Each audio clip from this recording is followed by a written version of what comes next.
So hello guys, welcome back to my channel with the education. यदि आप हमारे channel पर नए हैं तो हमारे चैनल को लाइक एंड सब्सक्राइब कर लें एंड हमारे चैनल को प्लीज़ गाइस सपोर्ट करें। आज हम आपको बताएंगे कि फिजिक्स का मोस्ट इंपॉर्टेंट टॉपिक गॉस के नियम के अनुप्रयोग में अनंत लंबाई के एक समान आवेशित सीधे तार के निकट वैद्युत क्षेत्र की तीव्रता की प्रूविंग यानी अर्थात हम लोग निगमन कैसे कर सकते हैं, जो कि क्लास 12 बोर्ड एग्जाम 2026 के दृष्टि से थोड़ी सी बहुत सी मतलब इंपॉर्टेंट है। और सबसे पहले हम देखेंगे इसका डायग्राम, जहाँ पर हमारा कोई अनंत लंबाई का चालक दे रखा है जो कि एक समान रूप से प्लस क्यू आवेश से आवेशित है तथा इसकी लंबाई एल है तथा इससे स्मॉल आर दूरी पर कोई बिंदु पी है तथा इसके चारों ओर हम एक गॉसियन पृष्ठ की कल्पना कर रहे हैं जिसका क्षेत्रफल हमारा ए है। ए बराबर मेरा होता है 2 पाई आर एल होता है, हम लोग पढ़ते आ रहे हैं तो हमने लिख दिया ए बराबर 2 पाई आर एल। और इसका हम यहाँ पर चालक से स्मॉल आर दूरी पर कोई बिंदु पी है जहां पर हमें वैद्युत क्षेत्र की तीव्रता ज्ञात करनी है। और यहाँ पर हम एक सूक्ष्म क्षेत्र की कल्पना करते हैं जिसे हम लोग डीए से प्रदर्शित करेंगे। तो हम आगे देखते हैं।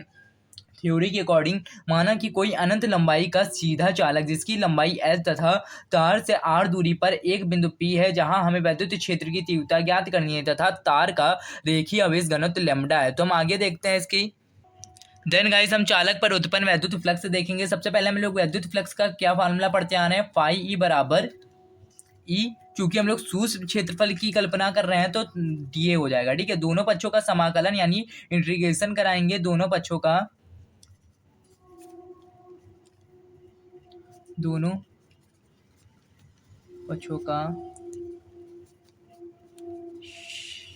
समाकलन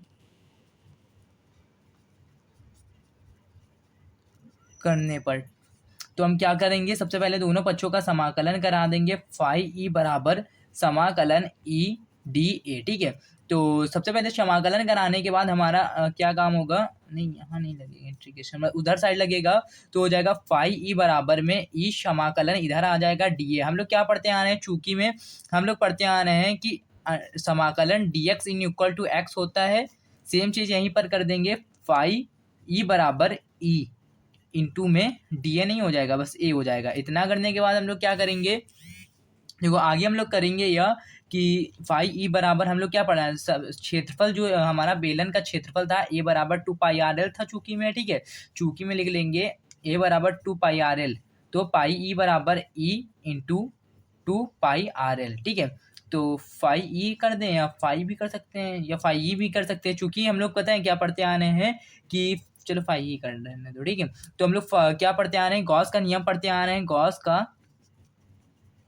गॉस के नियम से गॉस का नियम क्या पढ़ते आ रहे हैं, फाई ई बराबर क्यू अपॉन एप्सिलॉन नॉट। ठीक है, तो ये हमारी इक्वेशन बन गई फर्स्ट। आगे हम लोग क्या देखेंगे कि जब इक्वेशन फर्स्ट का मान रखने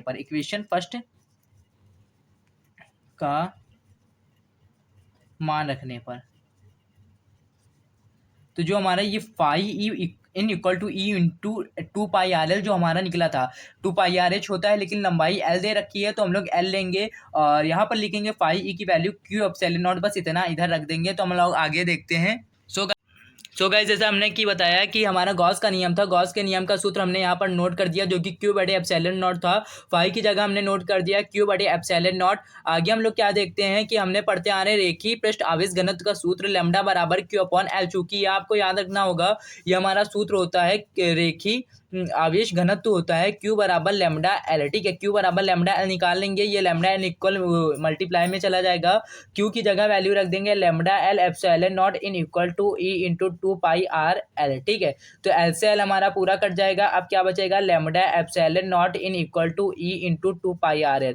देखो यहाँ से ध्यान से समझना क्या हुआ है, तो इसमें हुआ ये है कि हमारा 2 पाई आर जो था मल्टीप्लाई में आ गया है, तो लैम्ब्डा बटे में 2 पाई आर। ठीक है, 2 पाई आर मेरा मल्टीप्लाई में आ गया है और एप्सिलॉन डॉट इधर हो गया, ई जो हमारा था ऐसा ही हो गया। ठीक है, तो हम लोग चाहे ऐसे बराबर में भी कर सकते हैं, ऐसे भी ठीक है। ठीक है, तो आगे हम लोग क्या करेंगे, ई बराबर हम लोग क्या पढ़ते आना है, ई बराबर 1/4 पाई एप्सिलॉन नॉट होता है, ऐसे ही हो जाएगा मेरा। 4 पाई तो दे नहीं रखा है, 2 pi epsilon naught in equal to lambda. Lambda जो था मेरा इधर आ जाएगा, ये हमारा 1 ही है। ठीक है, और जो आर था हमारा आर आ जाएगा। याद रखना इसमें सूत्र में हमारा जो होगा आर स्क्वायर नहीं होगा, आर ही होगा। इसमें इससे भी रिलेटेड क्वेश्चन हमेशा आते हैं, न्यूमेरिकल पूछ लिए जाते हैं, तो इसका सूत्र याद रखना आर नहीं होगा। इसे और सरल बनाने के लिए हम इसको क्या ऊपर नीचे गुणा कर सकते हैं, 2 से गुणा करने पर याद रखना नीचे ऊपर दोनों होगा, 2 से गुणा करने पर आपको आराम हो जाएगा सूत्र याद करने में। तो क्या हो जाएगा, ई बराबर 1/4 पाई एप्सिलॉन नॉट। देखो 2 था, हमने एक बार गुणा कराया 2 से इधर,